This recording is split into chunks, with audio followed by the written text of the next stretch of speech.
గ్రామం సర్కిల్లో మన ఎన్టీ రామారావు గారు వర్ధంతి సందర్భంగా 30 ఏళ్ళ ఎన్టీ రామారావు గారి విగ్రహానికి నేను నా సొంత నిధులతో ఆయన విగ్రహాన్ని నేను ఏర్పాటు చేస్తున్న మే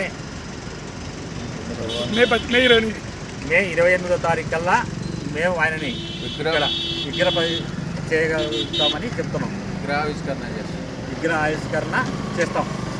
మండలంలో మనం ఎన్టీ రామారావు విగ్రహం పెట్టాలని గత 20 ఏళ్ళ నుండి అనుకుంటున్నాము. కాకపోతే టైం కుదరడం లేదు. ఇప్పుడు మేము స్థలం ఎక్కడ చూసుకోవాలని ఉద్దేశంతో ఆలోచన చేస్తే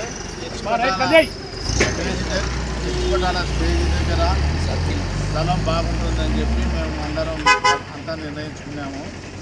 ఇక్కడ స్థలం కూడా ఒక దాదా కొద్దిగా స్థలం అనేది కూడా ముందుకు వచ్చినారు. అందుకు అందరం కలిసి ఇక్కడ రామారావు విగ్రహం పెట్టాలని, ఎక్కడ చూడు డోమ్లో ఉంది, బనాంపల్లిలో ఉంది, ఎక్కడ చూడు రామారావు విగ్రహం ఉన్నాయి. మన మండలంలో లేదు కాబట్టి మన మండలంలో ఖచ్చితంగా రామారావు విగ్రహం పెట్టాలని అందరం నిర్ణయించుకోవడం జరిగింది.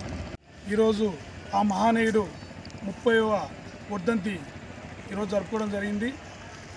అంత గొప్ప నాయకునికి ఇందాక మామ చెప్పినట్టు మన చుట్టుపక్కల అంత విగ్రహం ఉన్న ఈ బేదంచెర్ల మండలంలో ఇంతవరకు విగ్రహం లేకపోవడం చాలా బాధాకరం.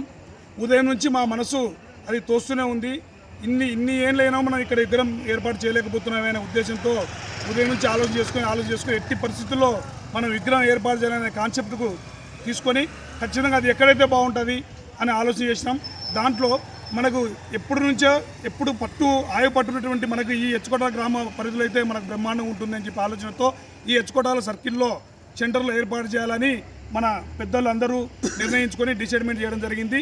కాబట్టి మేము ఎవరిదోసమైనా మా సొంత నిధులతో అందరం కలిసి మూకుమ్మడిగా ఇక్కడ మన పెద్ద ఆయన స్వర్గీయ నందమూరి తారకరావు గారి విగ్రహం ఆయన జయంతిలో మే 28వ తారీఖు ఆయన జయంతి లోపల ఇక్కడ ప్రతిష్ఠ చేసి ప్రారంభించాలా అనే ఉద్దేశంతో మేము ఈ కార్యాచరణ మొదలుపెట్టడం జరిగింది.